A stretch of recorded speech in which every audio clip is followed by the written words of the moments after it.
Cette vidéo va raconter l'histoire d'un homme ordinaire dont on parle de plus en plus dans les couloirs des banques centrales en Afrique. C'est un homme dont on parle dans les rédactions économiques. C'est un homme dont le nom revient de plus en plus. Marc Kamgen. Monsieur Kamgen, bonjour. Marc Kamgen. Marc Kamgen. Marc Kamgen est avec nous. Et pourtant, le grand public ne le connaît pas, en tout cas pas encore. C'est un homme dont l'entreprise gère plus de 400 milliards de francs CFA collectés auprès des investisseurs particuliers et institutionnels. Ici, on est loin des arnaqueurs professionnels dont on a parlé sur cette chaîne, comme Aimé Parfessim de l'IEP Limal et d'autres encore qui promettaient des retours sur investissement de 100%. Ici, on parle d'une entreprise dont les fonds levés participent au financement des routes, des hôpitaux, des écoles et rapportent 2 à 10% par an, ce qui est dans la convention mondiale. Ici, on parle d'une entreprise qui a même gagné la confiance de la BEAC, la Banque centrale des États de l'Afrique centrale. Ce qu'il faut savoir, c'est que jamais dans toute son histoire, la BEAC a confié ses fonds de pension à une expertise africaine. Derrière cette révolution silencieuse, il y a un homme, un patron discret. Il a la quarantaine. Il est toujours tiré aux 4 épingles. Ses collaborateurs le décrivent comme exigeant mais juste, capable de diriger une salle entière sans hausser le ton. Et pourtant, l'homme dont je vais vous parler dans cette vidéo n'a pas toujours eu ce visage de vainqueur. Cet homme, c'est Marc Kamgen.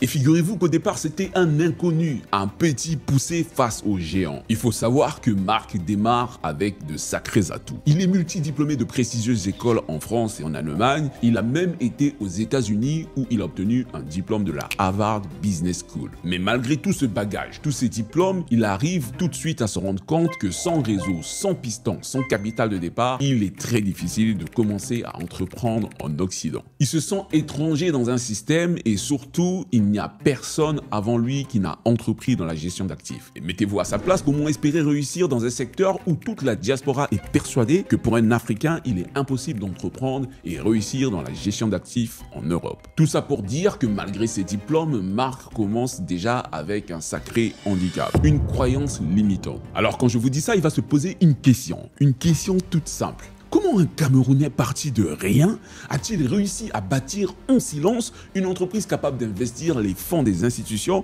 une entreprise qui a pu gagner la confiance de la Banque centrale des États de l'Afrique centrale? Comment a-t-il pu construire un tel empire? Dans cette vidéo, je vais vous parler de quelqu'un qui a fait quelque chose d'extraordinaire à l'échelle africaine. Restez avec moi dans cette vidéo parce que dans la suite, vous allez découvrir la méthode Marc qui lui a permis de monter un empire qui gère 400 milliards de francs CFA en juste quelques années. Avant de continuer, petite pause promotionnelle. Cette vidéo, elle est sponsorisée par The Momentum, mon entreprise. Donc elle est sponsorisée par moi-même. Vous êtes nombreux à me demander de vous faire une formation sur l'éloquence et sur le storytelling. Figurez-vous que j'ai répondu à votre demande, c'est fait. La formation, le bijou, le joyau est enfin disponible. Pour y accéder, il suffit de cliquer le lien dans la description. Il y a un lien qui est réservé pour vous. Et pour les 50 premières personnes qui vont rejoindre la formation, elle est tout simplement à moitié prix. N'hésitez pas à rejoindre la formation. C'est une formation que j'ai construite avec tout mon cœur et j'y ai mis tout mon savoir-faire. Vous aurez les mêmes résultats que moi. Vous allez profiter des bénéfices de pouvoir en parler de manière qui marque votre audience, de manière qui impressionne, de manière qui transforme vos paroles en profit, de manière qui vous permet d'avoir une vie complètement différente de celle que vous avez aujourd'hui. Le succès que l'éloquence m'a apporté n'est plus à prouver. Ma chaîne est une démonstration. J'ai commencé en mars 2025 et nous sommes seulement quelques mois plus tard et je suis passé de 0 à quasiment 50 000 abonnés sur YouTube. Pour ceux qui ont déjà tenté l'exercice, c'est quelque chose d'extrêmement compliqué. Donc je sais de quoi je parle. Et j'ai déjà aidé en coaching one-to-one de nombreuses personnes à améliorer la façon dont elles présentent leurs idées et ça a tout changé dans leur business. Donc si cela vous intéresse, n'hésitez pas à rejoindre la formation tout de suite et je vais vous y retrouver avec une très belle formation et un temps de coaching où vous aurez l'occasion de parler directement avec moi. Je vous dis à tout de suite et on continue dans cette vidéo.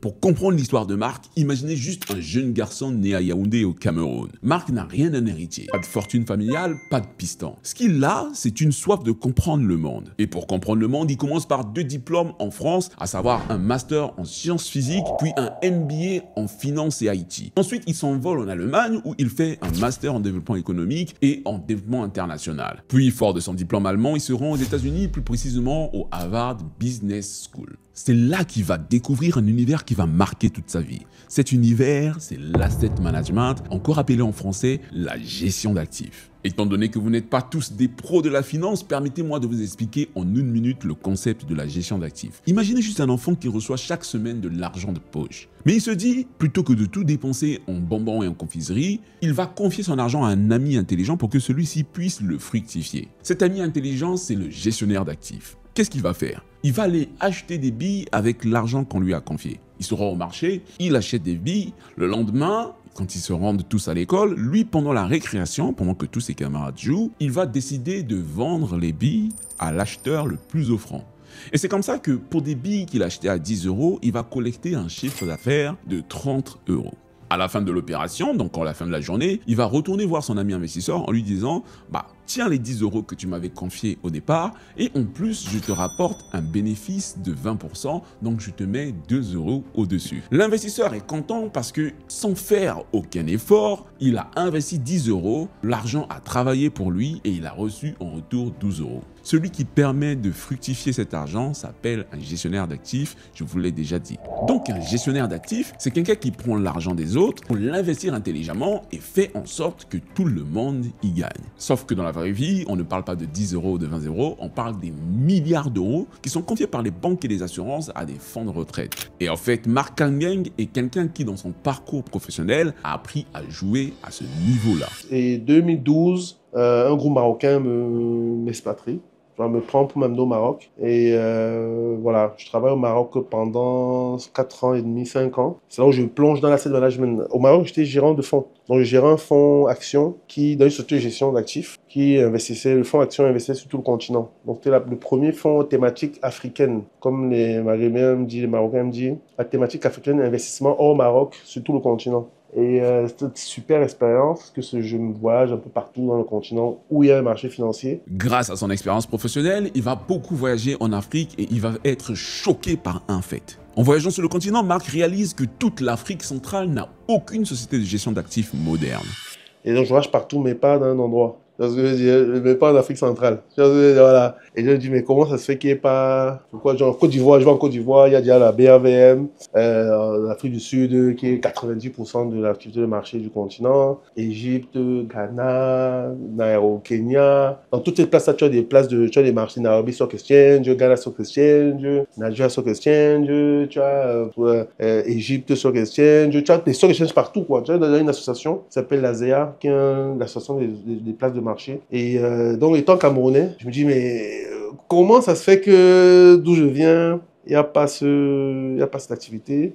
Très rapidement, c'est pour ça que l'idée commence à germer, à germer. C'est tellement absurde parce que c'est exactement comme si dans une ville entière, personne ne savait transformer l'argent de poche en billes revendues. C'est comme si tout le monde, dirigeants, politiciens, hommes d'affaires, gardaient leurs pièces dans une tirelire ou décidaient juste de le confier à des structures étrangères, mais jamais à des structures locales. Pourquoi une telle absurdité? Mais c'est parce que c'est pas si facile que ça de faire de l'asset management. L'asset management, ce n'est pas juste une idée brillante, c'est une usine à confiance. Il faut des règles, il faut des régulateurs, il faut des banques centrales qui surveillent, il faut des cabinets d'audit qui vérifient. Et surtout, ça demande des décennies pour convaincre les gens de confier leur argent. En Europe, les structures qui font ça existent depuis des siècles. Elles ont l'expérience et elles ont déjà conquis la confiance des institutions et même des particuliers. En Afrique centrale, il n'y a rien de tout ça. Il n'y a pas de cadre légal solide, pas d'institution de contrôle, pas de culture de placement à long terme. Et au fait, il y a un réflexe, surtout en Afrique centrale, qui est une zone que je connais bien, puisque je suis d'origine congolaise, donc né en Afrique centrale, c'est que quand les gens gagnent de l'argent, ils l'investissent dans des terrains ou une maison ou une tontine familiale. Mais personne ne pense à faire travailler son argent dans des fonds structurés. C'est beaucoup trop risqué et il n'y a pas de confiance. Donc Mark découvre un paradoxe. Il sait gérer des milliards pour les banques européennes, mais chez lui au Cameroun, ce métier n'existe tout simplement pas. C'est là qu'il se dit qu'il est peut-être temps de créer une société de gestion d'actifs en Afrique.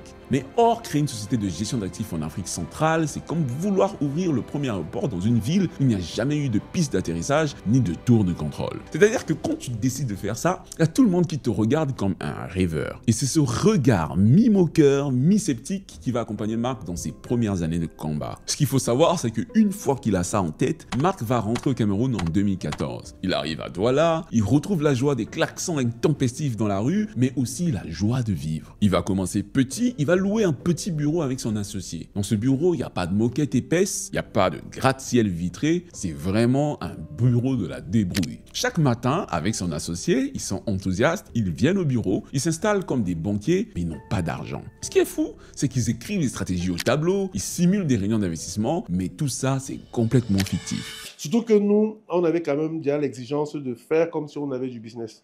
Parce que je dis aux gars, Oui, forcément, oui. pour développer les réflexes, non, c'est pas parce qu'il n'y a pas d'achat de marché qu'on ne peut pas faire comme ça, un achat. Donc, on faisait des meetings d'investissement, mais dans du virtuel, quoi. Tu vois, on faisait des meetings d'investissement, on avait des comités, et tu achètes quoi, pourquoi tu achètes ça, pourquoi tu achètes ceci, mais dans du virtuel. Sur un tableau blanc, Marc trace des courbes imaginaires, il se dit « et si on plaçait 2 milliards ici, alors dans 10 ans, ça donnerait ça ?» Il fait des plans sous la comète, mais en réalité, il n'y a pas un seul franc CFA à gérer. Au démarrage, ils ont besoin de structurer administrativement, de créer un back-office, un middle, un front-office. Donc, ils ont quelques collaborateurs qui payent tant bien que mal. Ça avance comme ça, les collaborateurs sont payés, mais il y a un des collaborateurs qui va décourager. Il va décider de lâcher l'affaire. Il va claquer la porte en leur disant droit dans les yeux « Vous jouez aux riches, mais vous n'avez rien. Moi, je pars, j'ai besoin d'un vrai boulot, pas d'un boulot où on s'amuse à simuler des placements d'argent. » Le temps passe et la famille de Marc commence vraiment à s'inquiéter. Il y a un oncle qui lui dit avec un regard sévère « T'as abandonné un bon salaire pour ça. Franchement, Marc, je ne sais pas ce que tu es en train de faire. T'avais tout et tu as tout jeté. Qu'est-ce qui t'arrive ?» Le plus dur arrive quand même sa femme. Pourtant, son premier soutien finit par exprimer sa peur. Elle se dit « mais et si ça échouait? Qu'est-ce qu'on fera de nos enfants? Qu'est-ce qu'on va devenir ?» Ces mots résonnent comme des coups de marteau difficiles à encaisser pour Marc. Les journées deviennent de plus en plus longues. Parfois, Marc rentre tard, les épaules lourdes, les yeux rougis par la fatigue. À la maison, il cache son découragement derrière un sourire forcé. Mais quand tout le monde dort, il fixe le plafond en silence et il réfléchit. Dans sa tête, c'est un combat. Il commence à vivre la mélancolie de celui qui sait qu'il a raison, mais qui voit chaque jour les preuves du contraire. Il commence à se demander, mais est-ce que je suis fou? Est-ce que j'ai sacrifié ma vie pour une idée que personne ne comprendra? Le calvaire de Marc va durer 3 longues années. 3 longues années au cours desquelles il n'a jamais eu cesse de se battre. Donc nous sommes en décembre 2017. Nous sommes à Douala, l'air est lourd, mais ce jour-là, le cœur de Marc bat plus fort que jamais. Après 3 années de lutte, de sacrifices et d'humiliation, le verdict tombe. La COSUMAF, l'autorité régionale des marchés financiers, examine enfin sa demande d'agrément. Pour comprendre ce que ça signifie, imaginez juste un enfant qui rêve de jouer en Ligue des Champions. Pendant des années, il s'entraîne, il est seul dans la poussière, il joue sans bottine, et soudain, on lui dit « demain ». Tu joues ton premier match officiel dans un club qui va participer à la Ligue des Champions. Pour lui, ce n'est plus un jeu, ça devient la réalité. Et pour Marc et son associé, c'est vraiment ce qui se passe. Donc ils vont se préparer. Ils vont se préparer comme pour un examen de vie ou de mort. Chaque chiffre, chaque procédure doit être défendue. Donc ce matin-là, les associés sont attendus à la COSUMAF, l'autorité régionale des marchés financiers. La COSUMAF se trouve dans un immeuble administratif austère, avec des murs tapissés de dossiers sur des étagères. Mais pourtant, c'est là-bas que se décide l'avenir de Harvest Asset Management, le fonds d'investissement qu'a créé Marc et son associé. C'est à ce moment-là que tout peut s'écrouler ou tout peut commencer. Marc et son associé franchissent la porte de la salle. Ils ont un costume sombre, ils ont des cravates bien ajustées et une mallette pleine de documents qu'ils connaissent par cœur. Ils s'installent face au comité de régulateurs camerounais. Là, ce comité est imperturbable. Ils sont alignés derrière une longue table en bois. Un des régulateurs prend la parole d'un ton froid et dit « Messieurs, vous demandez de créer la première société de gestion d'actifs indépendante de la région. Savez-vous seulement ce que cela implique ?» À ce moment-là, Marc sent la sueur lui couler le long du visage et dans le dos. Il sue tellement son cœur bat. Son cœur bat si fort qu'il croit que la salle entière l'entend. Mais il reprend son courage, il fixe son regard et répond d'une voix ferme « Oui, monsieur. Nous savons et nous sommes prêts pour porter cette responsabilité. » Donc les heures d'audition défilent. Chaque question est une gifle. Chaque chiffre est une épreuve. Le moindre détail peut briser 3 années de combat. Puis, après une longue audition, le silence se fait. Un silence lourd et interminable pour Marc, je vous laisse imaginer. Il y a un régulateur qui ferme le dossier, il enlève ses lunettes et il dit calmement à Marc « Harvest Asset Management est agréé ». À ce moment-là, Marc n'entend plus rien. Plus rien n'existe. Le monde autour de lui se brouille. Il serre les poings sur la table pour contenir son émotion. Marc remercie les régulateurs.